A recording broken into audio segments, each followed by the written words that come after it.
पाक फौज के शोबा ताल्लुकात आमा ISPR के मुताबिक army chief general Syed Asim Munir ने कहा है कि हमारे शहरियों और सिपाहियों का वलफला और कुर्बानी पाकिस्तान की सलामती की बुनियाद है। ISPR के मुताबिक army chief general Syed Asim Munir ने CMH रावलपिंडी का दौरा किया। मार्का हक ऑपरेशन बुनियानुल मरसूस में जख्मी जवानों शहरियों की इयादत की।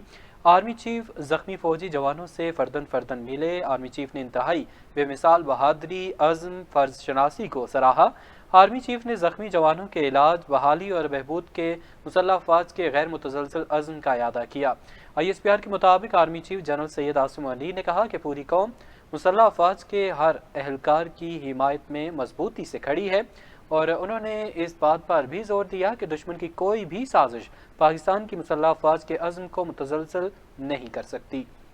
Army chief general Syed Asim Munir ने कहा कि मार्का हक ऑपरेशन बुनियानुल मरसूस में अफवाज के अज़्म व इत्तेहाद ने नाकाबिले फरामोश बाब रकम किया। पाकिस्तानी अवाम ने साबित कदमी से मुसल्लह अफवाज की हिमायत की।